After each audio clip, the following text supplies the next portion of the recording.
اقرأ باسم ربك الذي خلق خلق الإنسان من علق اقرأ وربك الأكرم الذي علم بالقلم علم الإنسان ما لم يعلم ان اللہ اشترى من المؤمنین انفسهم واموالهم بان لهم الجنہ، بے شک اللہ تعالیٰ نے مومنوں سے ان کی جانیں اور ان کے مال جنت کے عوض خرید لیے، بان لهم الجنہ، اور اس کے عوض ان کے لیے جنت ہے، یقاتلون فی سبیل اللہ، یہ اللہ کے راستے میں جنگ کرتے ہیں، فیقتلون ویقتلون، اور قتل کرتے ہیں اور قتل ہو بھی جاتے ہیں۔ اللہ تعالیٰ ان کو پروٹیکٹ نہیں کرتا کہ کسی مومن کو کوئی زخم نہ آئے، نہیں، زخم بھی آتے ہیں اور شہادتیں بھی ہوتی ہیں۔ وعدن علیہ حقن، اچھا یہ وعدہ کس بات پر ہے؟ جنت کا وعدہ۔ ایک ہوتا ہے دست بدست کوئی ٹرانزیکشن، میں گیا دکان پر، میں نے کوئی چیز خریدی، فوری طور پر پیمنٹ کی اور چیز لے کے آ گیا۔ لیکن اگر ہو ادھار کا سودا، پھر اس میں کمپلیکیشن ہوتی ہے، کوئی ری ایشورنس ہوتی ہے، اور ری ایشورنس کئی طرح کی ہوتی ہے، شخصی ضمانت ہوتی ہے، بینک کی گارنٹی ہوتی ہے، 100 طرح کی ضمانتیں ہوتی ہیں۔ پھر ایک کسی بھی منڈی کے اندر ایک ویار ہوتی ہے کسی پارٹی کی کہ یہ پارٹی جو ہے اس کا ویار اچھا ہے، اس کو لوگ بڑے آرام سے مال اٹھواتے ہیں ادھار پر، اس سے کبھی نہیں پوچھتے کب دو گے، کیسے دو گے، پتہ ہے سب کو کہ یہ پیسے مارتے نہیں اور ڈیلے بھی نہیں کرتے پیمنٹ کو، ایک روٹین کے ساتھ ان کی پیمنٹ جو ہوتی رہتی ہے۔ وعدن علیہ، اب چونکہ یہ ادھار سودا ہے نا کہ تم جان اور مال تو یہاں کھپاؤ اور جنت آخرت میں ملے گی، وعدن علیہ، وعدہ ہے اس پر، حقاً سچا، فی التوراۃ والانجیل والقرآن، تورات میں بھی، انجیل میں بھی، اور سب سے بڑھ کر قرآن مجید میں۔ اور وعدہ کرنے والا کون ہے؟ اللہ تعالیٰ ہے۔ وَمَنْ أَوْفَى بِعَهْدِهِ مِنَ اللَّهِ، اور اللہ سے زیادہ اپنے وعدے کو ایفا کرنے والا اور ہے بھی کون؟ فَاسْتَبْشِرُوا، تو اے مسلمانوں خوشیاں مناؤ، بِبَيْعِكُمُ الَّذِي بَايَعْتُمْ بِهِ، اس سودے پر جو تم نے کر ڈالا ہے، وَذَلِكَ هُوَ الْفَوْزُ الْعَظِيمُ، اور یہی تو ہے سب سے بڑی کامیابی۔ جب کاروباری دن اچھا گزرا ہو تو تاجر کے چہرے پر رونق ہوتی ہے، اور اگر مندہ رہا ہو تو اس کے چہرے پر لکھا ہوا ہوتا ہے کہ آج مندہ رہا ہے، اور اگر ایک ہی گاہک آ کر اس کا سارا مال خرید کے لے گیا ہو تو اس کے چہرے پر جو چمک ہوتی ہے وہ 1 میل سے نظر آتی ہے۔ یہاں کیا ہے؟ اللہ تعالیٰ نے ان کا سب کچھ خرید لیا جنت کا وعدہ دے کر، جان مال، لیکن یہ سودا ہے بڑا عجیب، دو طرف سے ادھار ہے، ایک تو جنت ادھار ہے، اور دوسرا اللہ تعالیٰ مومنوں سے جان اور مال فوری طور پر اس کی ڈلیوری نہیں لیتا۔ میرے ماموں کی دکان ہوا کرتی تھی لاہور اردو بازار میں، تو میں دیکھتا تھا کہ گجرانوالا، شیخوپورہ، حافظ آباد سے، ارد گرد سے، قصور سے دکاندار آتے تھے، ان کے پاس لسٹ ہوتی تھی، جی فلاں چیز ہے، اچھا 4، اتنا ہے، اتنی، یہ آرڈر دے کر وہ چلے جاتے تھے۔ اور پھر آفٹر نون میں کوئی ریڑی آتی تھی یا کوئی وین آتی تھی، کہتے یہ فلانی دکان کا مال جو ہے وہ اٹھوا دے، تو وہ میرا ماموزاد بھائی کہتا تھا وہ پڑا ہے اٹھا لو، یعنی مال وہیں پہ پڑا رہتا تھا اور وہ آرڈر دے کے چلے جاتے تھے۔ اچھا اب یہ جب تھوک کا دکاندار ہے، ظاہر تھوک پر ریٹ کم ہوتا ہے اور اسی مال کا پرچون میں ریٹ زیادہ ہوتا ہے۔ اب کوئی اور گاہک آتا تھا پرچون والا، وہ کہتے فلان چیز ہے، تو میرا ماموزاد بھائی کہتا تھا نہیں ہے، وہ کہتا وہ سامنے تو پئی، وہ کہتا نہیں بکی ہوئی ہے۔ یہ کیا ہے؟ یہ دیانتداری ہے دکاندار کی، ورنہ اگر وہ لالچ کرے گا تو وہ اس کو کہہ دے گا، اس کو بیچ دے گا وہ، اور جب شام کو آئے گا جس نے پہلے خریدی تھی تو کہے گا کہ جی وہ غلطی ہو گئی تھی، اتنے پیس ہمارے پاس نہیں تھے، اتنے ہی تھے، وہ لے جائے اور اس بل میں کریکشن کر لیں۔ یہ مال اور جان اللہ کا ہے، لیکن جب ہم کلمہ پڑھتے ہیں تو ہم اس کا اعتراف بھی کر لیتے ہیں اور انڈورس بھی کر لیتے ہیں کہ یس اللہ کا ہے، رسید بھی دے دیتے ہیں، لیکن رہتا ہمارے پاس ہی ہے۔ جب اللہ کو ضرورت پڑے گی تو ہمیں اپنی جان اور اپنی مال حاضر کرنا ہوگی۔ وہ جہاں سے آج گفتگو شروع ہوئی تھی نا، کہ وہ لوگ کہ جو اے مسلمانوں تمہیں کیا ہو گیا ہے کہ جب تمہیں کہا جاتا ہے کہ اللہ کے راستے میں نکلو تو تم زمین کے ساتھ چپک جاتے ہو، اور رضیتم بالحیات الدنیا، کیا تم دنیاوی زندگی پر ریجھ گئے ہو؟ وما الحیات الدنیا فی الآخرۃ الا قلیل، حالانکہ دنیاوی زندگی تو آخرت کے مقابلے میں کچھ بھی نہیں، لیکن جو یہ مال اور جان اللہ کو بیچ کر اللہ کے لیے ہر وقت تیار رکھتا ہے کہ اللہ کی طرف سے تقاضا آئے تو میں جان بھی حاضر کر دوں، مال بھی حاضر کر دوں، اپنے اوقات بھی حاضر کر دوں، تو یہ کیا ہے؟ یہ اس سودے کا تقاضا ہے۔ پھر اسی کا ایک اور بڑا خوبصورت رخ ہے جو ایک مفسر نے لکھا ہے کہ یہ سب کچھ اللہ تعالیٰ ہی تو ہمیں عطا کیا ہوا ہے۔ مال کس نے دیا؟ اللہ نے دیا۔ یہ جان کس نے دی؟ اللہ نے دی۔ اس کے اندر طاقت کس نے دی؟ اللہ نے دی۔ اوقات ہماری ڈسپوزل پر کس نے دی؟ اللہ نے دیے۔ تو پھر یہ کیا ہے کہ اللہ نے خرید لیے ہیں؟ تو وہ کہتے ہیں کہ یہ ایسے ہی ہے جیسے کوئی باپ اپنے بچے کو کوئی بسکٹ کا پیکٹ لا کے دیتا ہے اور بچہ جو ہے بڑے خوش شوق سے اس کو کھول کر کھا رہا ہوتا ہے، تو باپ اس سے آ کے کہتا ہے کہ بیٹا ایک بسکٹ مجھے بھی دے دو۔ بچہ کہتا ہے میں کیوں دوں؟ باپ نے ہی لا کر دیا، اور وہ زبردستی بھی چھین سکتا ہے، لیکن اس کو جو مزہ بچے سے مانگنے میں آتا ہے وہ چھیننے میں نہیں۔ تو اللہ تعالیٰ کہہ رہا ہے کہ میں نے خرید لیے ہیں تم سے، حالانکہ اسی کے ہیں، اسی نے دیے ہیں، جب چاہے چھین سکتا ہے، لیکن وہ اسے سودا قرار دے رہا ہے کہ ان اللہ اشترى من المؤمنین انفسهم واموالهم بان لهم الجنہ۔ اچھا، پھر اس میں جو گارنٹی کہی گئی ہے کہ گارنٹی تورات میں، انجیل میں اور قرآن میں، اور پھر پارٹی بڑی سٹرونگ ہے، ومن اوفی بعہدہ من اللہ، اللہ سے بڑھ کر اپنے وعدے کا ایفا کرنے والا اور ہے بھی کون؟ اور اس سودے پر خوشیاں مناؤ۔ اللہ تعالیٰ ہمیں اس کا یقین عطا فرمائے اور اپنے دل سے اس سودے پر راضی ہونے کی توفیق دے۔ اچھا، اب جب وہ مال پڑا ہوا ہے بندہ مومن کے پاس، اب وہ کیا کر رہا ہے ان دا مین ٹائم جب تک اللہ تعالیٰ اس سے تقاضا نہیں کرتا؟ التائبون العابدون الحامدون،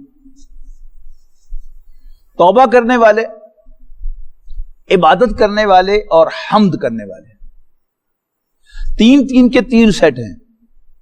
پہلے تین جو ہیں یہ ایٹیچیوڈز ہیں۔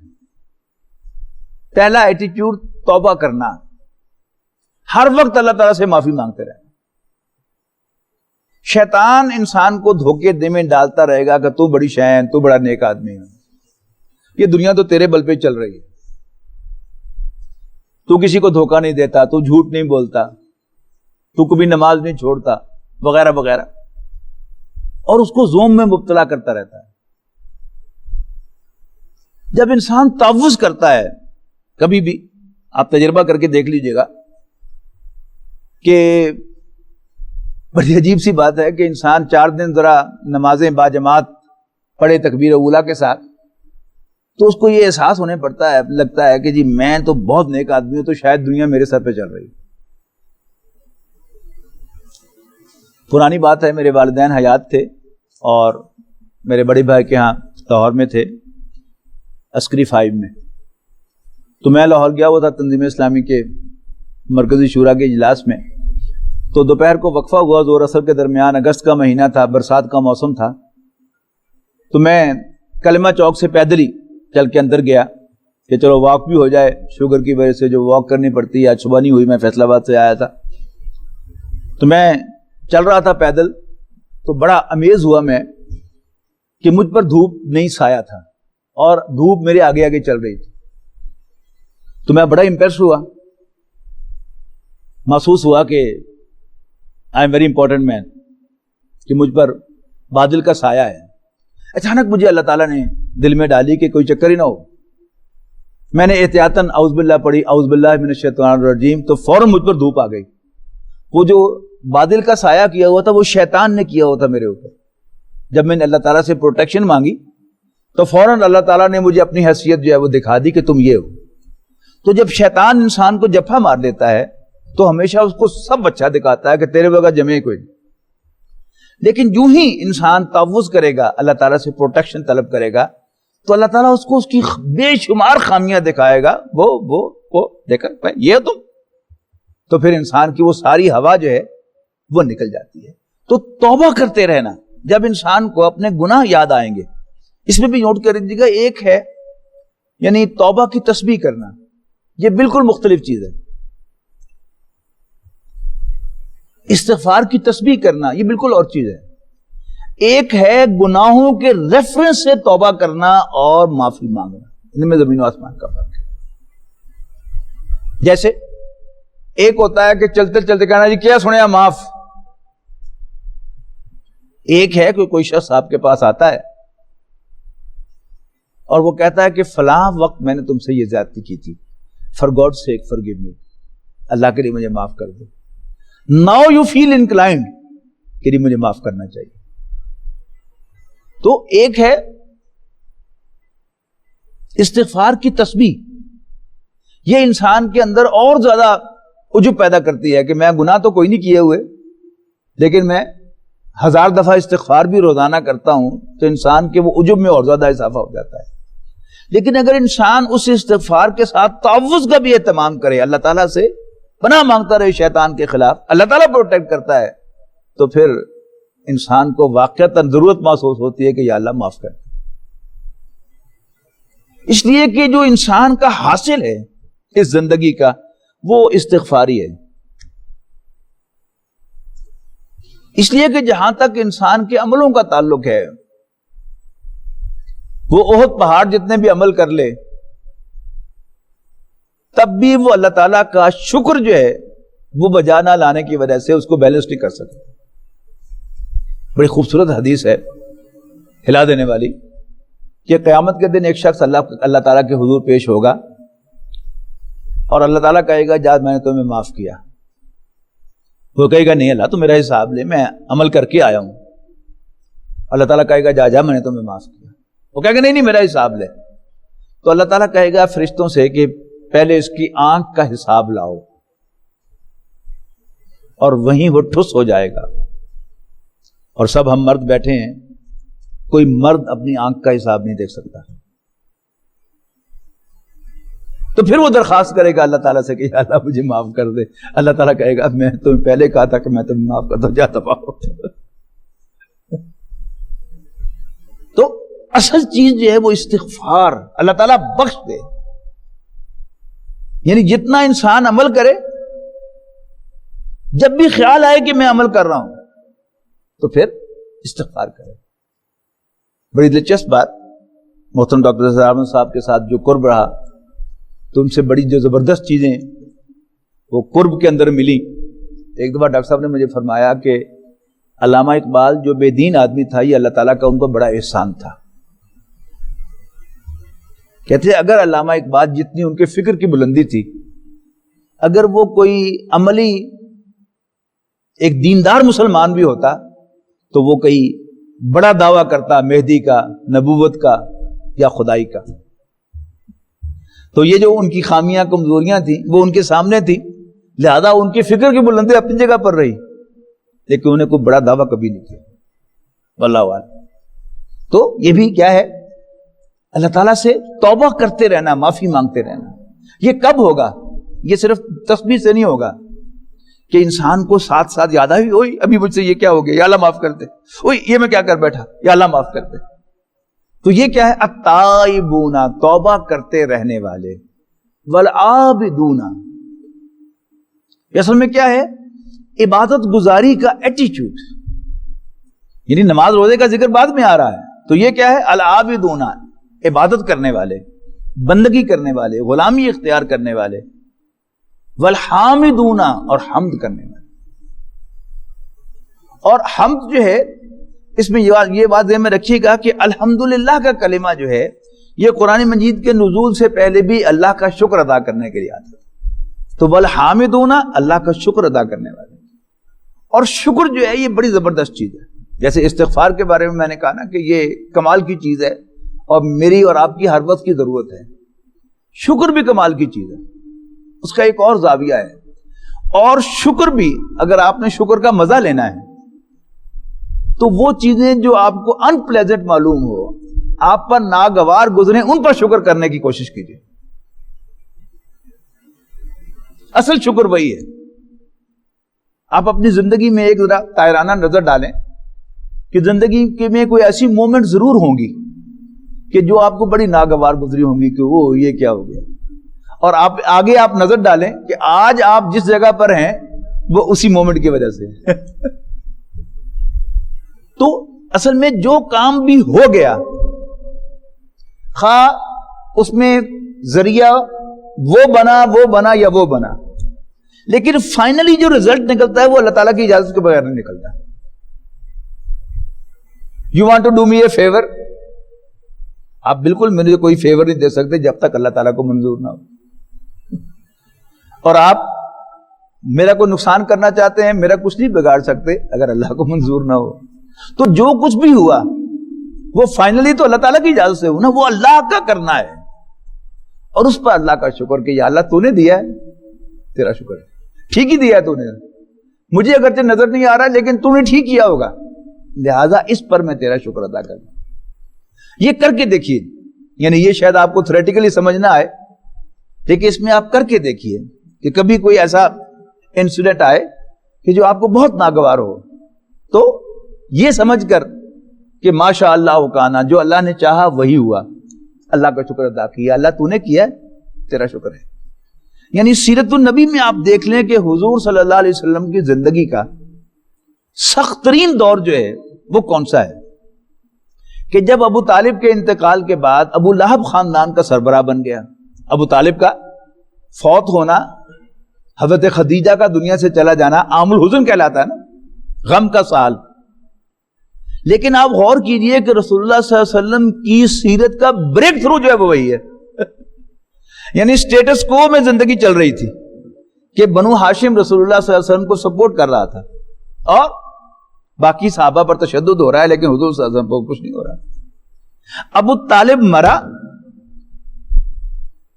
تو ابو لہب خاندان کا سربراہ بن گیا, اور اس نے نبی اکرم صلی اللہ علیہ وسلم کو خاندان بنو ہاشم سے نکال دیا. اب آپ مکے میں نہیں رہ سکتے تھے کہ مکہ تو صرف ایک قبیلے کا شہر ہے, لہذا آپ طائف گئے اور وہاں جو کچھ ہوا وہ آپ کو معلوم ہے. وہاں آپ کی زبان پر وہ فریاد آئی ہے, اللہم الیک اشکو ضعف قوتی وقلت حیلتی وحوانی الناس, اے اللہ میں تجھ سے اپنے قوت کی کمزوری, وسائل کی کمی اور لوگوں کے حوالے کیے جانے کی شکایت کرتا ہوں. اور افلاک سے نالوں کا آتا ہے جواب آخر, اٹھتے ہیں حجاب آخر, کرتے ہیں خطاب آخر. معراج نصیب ہوئی, اللہ تعالیٰ نے ری ایشور کیا کہ میں تیرے ساتھ ہوں, اور وہیں سے مدینے کی کھڑکی کھلی ہے. اور ود ان 8 years مکہ مکرمہ پر اللہ کا جھنڈا لہرا گیا. تو جو ورسٹ ایونٹس ہیں آپ کے خیال میں آپ کی زندگی کے, وہی اصل میں آپ کو اٹھاتے ہیں. یہ تو چلتی ہے تجھے اونچا اڑانے کے لیے. تو اللہ تعالیٰ کی حمد کرتے رہنا, شکر ادا کرتے رہنا. اور پھر 3 عبادات ہیں, السائحون الراکعون الساجدون, روزہ رکھنے والے, رکوع کرنے والے, سجدہ کرنے والے, یہ عبادات ہو گئیں ذاتی. اس کے بعد 3 ہیں جو ان کا تعلق معاشرے کے ساتھ ہے, الآمرون بالمعروف والناہون عن المنکر, بھلائی کا حکم دینے والے, پروموٹ کرنے والے, اور برائی کو روکنے والے. والحافظون لحدود اللہ, اور اللہ کی حدوں کی حفاظت کرنے والے. اللہ کی حدیں جن کا مذاق اڑایا جاتا ہے نا, ہاتھ کاٹنا اور سزائیں دینا کوڑوں کی اور سنسار کرنا, یہ سارے ہمارے دانشور کیا کرتے ہیں. یہ ہمارے لیڈروں نے, سیاسی لیڈروں نے کیا کیا کہا اس کے بارے میں, ظلم نہیں کہا ان کو. ان کی حفاظت، یہ کیا ہے؟ یہ دین کا تقاضا ہے. وبشر المؤمنین، اور مومنوں کو خوشخبری دے دو. ما کان للنبی والذین آمنوا ان یستغفروا للمشرکین ولو کانوا اولی قربی من بعد ما تبین لهم انہم اصحاب الجحیم. اور کسی نبی اور ایمان والوں کو زیب نہیں دیتا کہ وہ استغفار کریں مشرکوں کے لیے، خواہ وہ ان کے قریبی رشتہ دار ہوں، اس کے بعد کہ ان کا پتہ چل جائے کہ وہ اصحاب جہنم ہیں، جہنم والے ہیں، یعنی کفر پر مڑے ہیں. اب سوال پیدا ہو گیا کہ حضرت ابراہیم علیہ السلام نے اپنے باپ سے وعدہ کیا تھا کہ میں آپ کے لیے اللہ تعالیٰ سے استغفار کروں گا، وہ کیا تھا؟ وہ بھی ایکسپلین کر دیا. وما کان استغفار ابراہیم لابیہ الا عن موعدۃ وعدہا ایاہ. اور ابراہیم کا اپنے والد کے لیے استغفار ایک وعدے کی پاسداری تھی جو انہوں نے ان سے کیا تھا. فلما تبین لہ انہ عدو للہ. اور جب ابراہیم پر واضح ہو گیا کہ ان کا باپ اللہ کا دشمن تھا، تبرأ منہ، تو انہوں نے اس سے بیزاری کا اظہار کیا. ان ابراہیم لأواہ حلیم.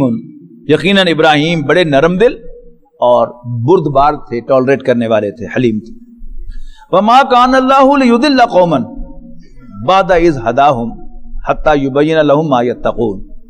اور اللہ تعالیٰ ایسا نہیں ہے کہ گمراہ کرے کچھ لوگوں کو اس کے بعد کہ وہ انہیں ہدایت دے چکا ہو، جب تک کہ بیان نہ کر دے ان کے لیے وہ چیزیں کہ جن سے انہیں بچنا چاہیے. ان اللہ بکل شیء علیم. بے شک اللہ تعالیٰ ہر چیز کا علم رکھنے والا ہے. ان اللہ لہ ملک السماوات والارض. بے شک اللہ تعالیٰ ہی کی بادشاہی ہے آسمانوں اور زمین میں. یحیی و یمیت، وہ زندگی عطا کرتا ہے اور موت سے دوچار کرتا ہے. وما لکم من دون اللہ من ولی ولا نصیر. اور اللہ کے سوا نہ تو تمہارا کوئی سرپرست ہے، حامی ہے، اور نہ ہی مددگار. لقد تاب اللہ علی النبی والمہاجرین والانصار الذین اتبعوہ فی ساعۃ العسرۃ من بعد ما کاد یزیغ قلوب فریق منہم ثم تاب علیہم انہ بہم رؤوف الرحیم. اللہ تعالی نے توبہ قبول فرمائی نبی صلی اللہ علیہ وسلم اور مہاجرین کی اور انصار کی، جنہوں نے ساتھ دیا نبی صلی اللہ علیہ وسلم کا سخت تنگی کے وقت. اس کے بعد بھی کہ قریب تھا ایک گروہ کے دلوں میں کجی پیدا ہو جائے، پھر بھی اللہ تعالیٰ نے انہیں معاف کیا. انہ بہم رؤوف الرحیم. بے شک اللہ تعالیٰ ان کے ساتھ شفقت اور مہربانی کا معاملہ فرمانے والا ہے. والا الثلاثۃ الذین خلفوا، یہ وہ تین افراد ہیں، کعب بن مالک اور ان کے دوست، اور ان تینوں کا بھی جن کا معاملہ ملتوی کیا گیا تھا. حتی اذا ضاقت علیہم الارض بما رحبت، یہاں تک کہ زمین تمام تر وسعت کے باوجود ان پر تنگ ہو گئی. وضاقت علیہم انفسہم، اور ان کی اپنی جانیں بھی ان پر تنگ ہو گئی. وظنوا اللہ ملجا من اللہ، اور انہوں نے جان لیا کہ اللہ کے سوا ان کے لیے کوئی جائے پناہ نہیں ہے. ثم تاب علیہم لیتوبوا، تاکہ وہ توبہ کر لیں. ان اللہ هو التواب الرحیم. بے شک اللہ تعالیٰ توبہ قبول فرمانے والا، رحم فرمانے والا ہے. یا ایھا الذین آمنوا اتقوا اللہ وکونوا مع الصادقین. اے ایمان والو، اللہ سے ڈرو اور سچوں کا ساتھ دو.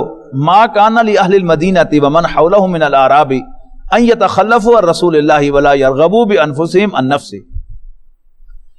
زیب نہیں دیتا مدینے والوں کو اور ان لوگوں کو جو اس کے گرد و نواح میں رہتے ہیں، ان یتخلفوا عن رسول اللہ، کہ وہ پیچھے چھوڑ کر چلے جائیں اللہ اور اس کے رسول کو. ولا یرغبوا بانفسہم عن نفسہ، اور نہ ہی یہ زیب دیتا تھا کہ وہ اپنی جانوں کی، نبی اکرم صلی اللہ علیہ وسلم کی جانوں کی جان کے فکر سے زیادہ فکر کریں.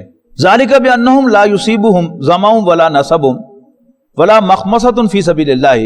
یہ اس لیے کہ یہ وہ لوگ ہیں کہ نہیں پہنچتی انہیں پیاس اور نہ ہی جسمانی مشقت اور نہ بھوک اللہ کی راہ میں. ولا یطؤون موطئا، اور وہ نہیں اٹھاتے کوئی ایسا قدم یغیظ الکفار، جو کفار کو ناگوار گزرے. ولا ینالون من عدو نیلا، اور نہیں حاصل کرتے دشمن پر کوئی کامیابی. الا کتب لہم بہ عمل صالح، مگر ان کے لیے ایک نیک عمل ان کے نامہ اعمال میں لکھا جاتا ہے. ان اللہ لا یضیع اجر المحسنین. بے شک اللہ تعالیٰ نیکوں کے عمل کو ضائع نہیں کرتا. ولا ينفقون نفقۃ صغیرۃ ولا کبیرۃ، اور وہ نہیں خرچ کرتے اللہ کے راستے میں کچھ تھوڑا یا زیادہ. ولا یقطعون وادیا، اور نہیں طے کرتے جہاد میں کوئی وادی. الا کتب لہم، مگر ان کے لیے لکھ دیا جاتا ہے. لیجزیہم اللہ احسن ما کانوا یعملون، تاکہ اللہ تعالیٰ ان کو ان کے عمل سے بھی بہتر بدلہ عطا فرمائے۔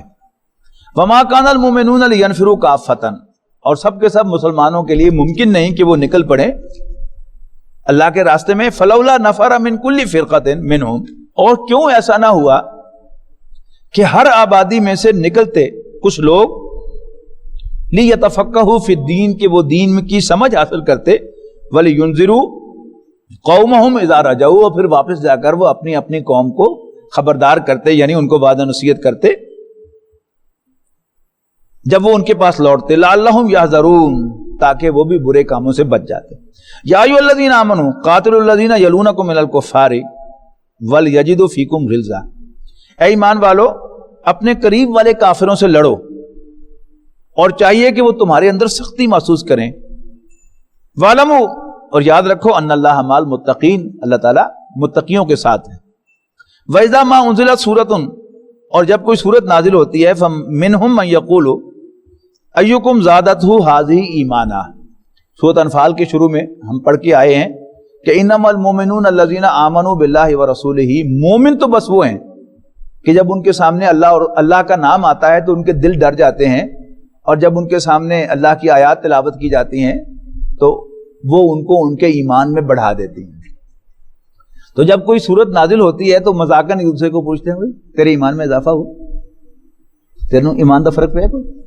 یہ کیا ہے؟ یہ ان کا ٹونٹ ہے۔ وَإِذَا مَا أُنزِلَتْ سُورَةٌ فَمِنْهُمْ مَن يَقُولُ أَيُّكُمْ زَادَتْهُ هَٰذِهِ ایمانا فَأَمَّا الَّذِينَ آمَنُوا، اور وہ لوگ جو واقعتاً ایمان والے ہیں، فَزَادَتْهُمْ ایمانا، تو ان کے لیے تو اضافہ کیا ہے اس صورت نے ایمان میں، وَهُمْ يَسْتَبْشِرُونَ، اور وہ اس پر خوش ہوتے ہیں۔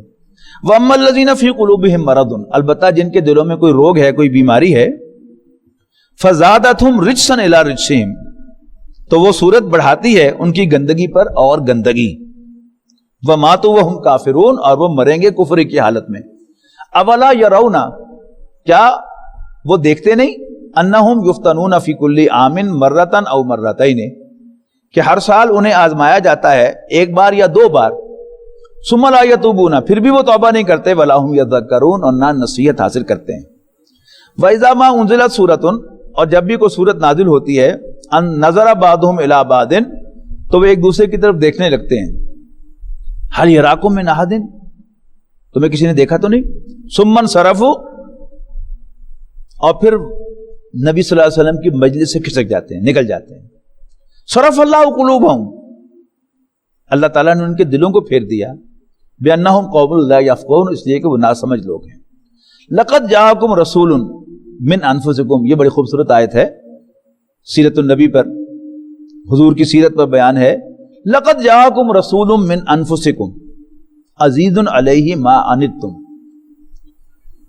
یقیناً آ چکے ہیں تمہارے پاس ایک رسول تم ہی میں سے، ان پر شاق گزرتا ہے جو چیز تمہیں تکلیف میں ڈالے۔ حریص علیکم، وہ تمہارے بارے میں بڑے حریص ہیں، بالمؤمنین رؤوف الرحیم، اور مومنوں کے لیے بڑے شفیق اور مہربان ہیں۔ یعنی کسی بڑے ادارے میں جہاں بہت سے ڈپارٹمنٹس ہوتے ہیں، ان کے مینیجرز ہوتے ہیں، پھر آگے نیچے امپلائیز ہوتے ہیں، تو جب بھی کوئی معاملہ خراب ہوتا ہے تو جو اچھا مینیجر ہوتا ہے وہ اس کا سارا جرم بوجھ اپنے اوپر لیتا ہے اور اپنے ساتھیوں کو کور کرتا ہے کہ نہیں ان کی کوئی غلطی نہیں ہے، خود ریزائن کرتا ہے۔ اور جو برا مینیجر ہوتا ہے وہ ایک انکوائری کنڈکٹ کرتا ہے اور کچھ لوگوں کو اس میں نامزد کرتا ہے کہ ان کا جرم ہے، اور رپورٹ جو ہے وہ آگے بھیج دیتا ہے۔ نبی اکرم صلی اللہ علیہ وسلم یعنی اللہ تعالیٰ جو ہے وہ مالک ہے اور جزا و سزا دینے والا ہے، اور رسول اللہ صلی اللہ علیہ وسلم ان کے اوپر جو ہے وہ ذمہ دار ہیں اللہ تعالیٰ کی طرف سے۔ تو یہ کیا ہے، غور کیجئے گا، عزیز علیہ ما عنتم، جو تمہیں تکلیف میں ڈالے وہ ان پر بہت بھاری گزرتا ہے۔ حریص علیکم، تمہارے بارے میں بڑے حریص ہیں۔ اور وہی جس کے میں نے مثال دی مینیجر کو کہ جب اینول انکریمنٹس کا وقت آتا ہے تو وہ اپنے جو بھی کولیگز ہوتے ہیں، اپنے جو سب آرڈینیٹس ہیں، ان کے لیے فائٹ کرتا ہے کہ لو جی سب سے زیادہ کام تو میرے ساتھیوں نے کیا ہے، سب سے زیادہ ڈیویڈنڈ، سب سے زیادہ انکریمنٹ جو ہے وہ میرے ڈپارٹمنٹ کے لوگوں کو ملنی چاہیے، اپنے لیے نہیں لڑتا۔ ہمیشہ اپنے جو بھی اس کے ورکرز ہوتے ہیں ان کے لیے لڑتا ہے، اور رسول اللہ صلی اللہ علیہ وسلم اس کی ٹپیکل مثال ہے۔ آپ کا نماز کے لیے بار بار جانا کہ اور کم کر دے یا اللہ، اور کم کر دے یا اللہ، اور کم کر دے، اور پھر راتوں کو اٹھ اٹھ کر اپنی امت کے لیے دعائیں مانگنا مغفرت کی، یہ کیا ہے؟ یہ ان میچڈ کوالٹی ہے نبی اکرم صلی اللہ علیہ وسلم کی۔ فَإِن تَوَلَّوْا، لیکن پھر بھی اگر یہ لوگ منہ موڑیں، فَقُلْ حَسْبِيَ اللَّهُ، تو آپ کہہ دیجئے اللہ میرے لیے کافی ہے، لا الہ الا ہو، اس کے سوا کوئی عبادت کے لائق نہیں، علیہ توکلت، میں اسی پر بھروسہ کرتا ہوں، وَهُوَ رَبُّ الْعَرْشِ الْعَظِيمِ، اور وہ عرش عظیم کا مالک ہے۔ بارک اللہ لی ولکم ولسائر المسلمین والمسلمات۔ ويشفي صدور قوم مؤمنين وشفاء لما في الصدور وإذا مرضت فهو يشفين